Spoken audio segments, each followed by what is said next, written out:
नमस्कार, आप देखना शुरू कर चुके हैं कैपिटल टीवी बिहार और मैं आपके साथ सरोज सिंह। देखिए, सियासत में जब तक किसी भी पद के लिए, किसी भी सीट के लिए अंतिम मोहर ना लग जाए, कयासबाजियां, अटकलबाजियों का दौर चलते रहता है।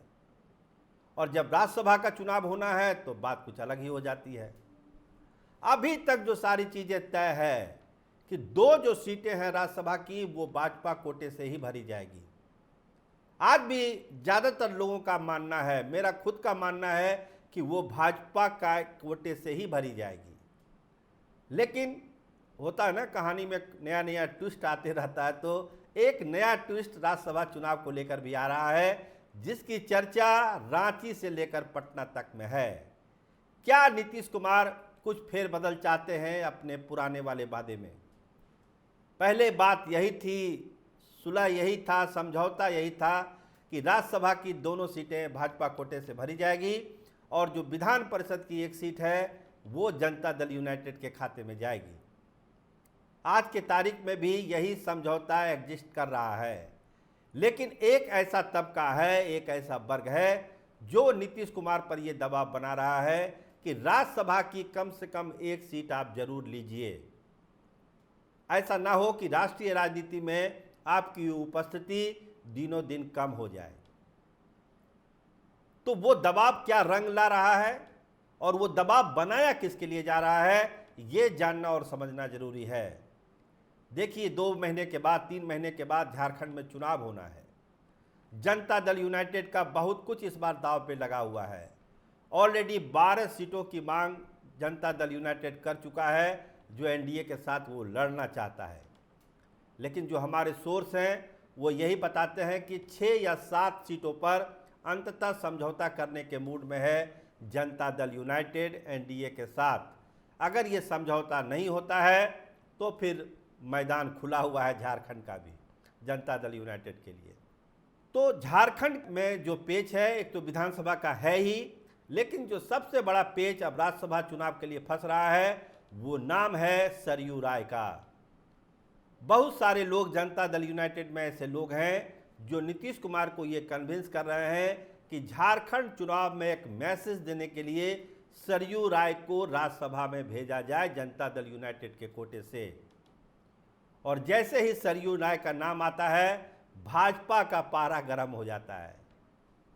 रघुवर दास के भ्रष्टाचार को उजागर करना, उनको हराना, या भाजपा शासन के भ्रष्टाचार को झारखंड में उजागर करना, सरयू राय का नाम अनेक पन्नों में जुड़ा हुआ है।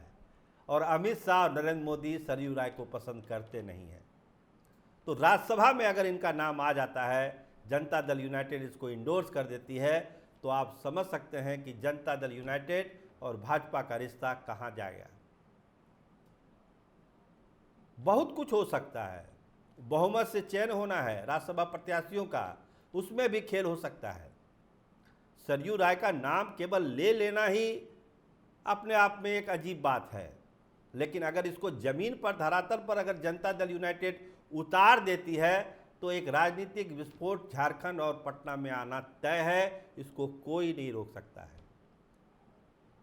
इसीलिए कोशिश यही हो रही है कि जो राज्यसभा की 2 सीट है, एक उपेंद्र कुशवाहा जा ही रहे हैं, दूसरा जो है राजकुमार सिंह या फिर आर.के. सिन्हा, दोनों में से जिसको भेजना है भाजपा भेजे, और परिषद की सीट जो है वो मनीष वर्मा के लिए नीतीश कुमार रख ले।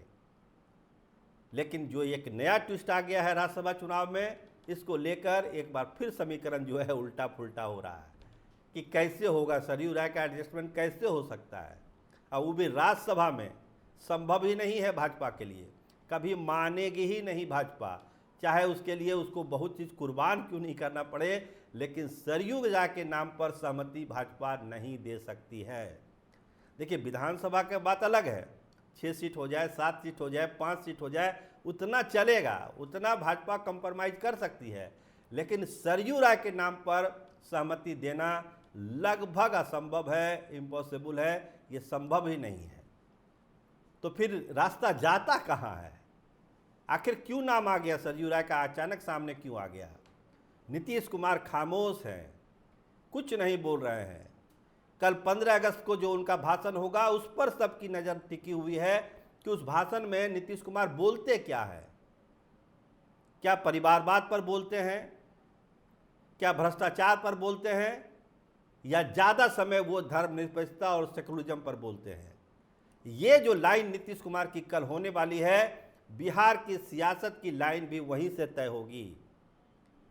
अगर परिवारवाद, भ्रष्टाचार आदि मुद्दों पर बोलते हैं नीतीश कुमार, तो इसका मतलब है कि वो लालू यादव से दूर ही रहना चाहते हैं। लेकिन अगर मामला धर्मनिरपेक्षता पे आ गया, सेकुलरिज्म पर आ गया, मुसलमानों के हित पर आ गया, तो यकीन मानिए बिहार के सियासत में उलट पुलट का ये संकेत माना जाएगा और पहली झलक भी ये कल 15 अगस्त को दिखाई पड़ सकती है। तो कल के भाषण पर तो नज़र है ही लोगों की कि नीतीश कुमार बोलते क्या हैं, लंबी चुप्पी के बाद वो क्या मुंह खोलते हैं और किस मुद्दे पर बात करते हैं। लेकिन सरयू राय वाला केस ये अपने आप में एक अजूबा केस राज्यसभा में बनता जा रहा है।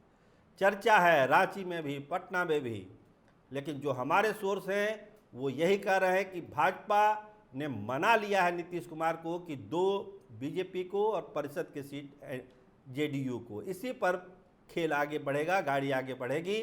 सरयू राय वाले नाम जरूर चर्चा में है, लेकिन नीतीश कुमार भी इसको इंडोर्स नहीं करेंगे, ऐसा भाजपा नेताओं को उम्मीद है। लेकिन अगर इंडोर्समेंट हो जाता है सरयू राय का, तो ये भाजपा से दूरी बनाने का एक और संकेत माना जाएगा नीतीश कुमार का। तो इंतजार करना पड़ेगा कि अंतिम मोहर किसके नाम पर लगती है। उसी से तस्वीर साफ होगी कि नीतीश कुमार बिहार के सियासत में चाहते क्या हैं, और चुप अगर हैं तो किस वजह से वो चुप हैं। तो देखिए, कल के भाषण का इंतजार करिए और राज्यसभा के उम्मीदवारों के नामों पर अंतिम मोहर का इंतजार करिए। देखते रहिए कैपिटल टीवी बिहार। आपका बहुत धन्यवाद, आपका बहुत शुक्रिया।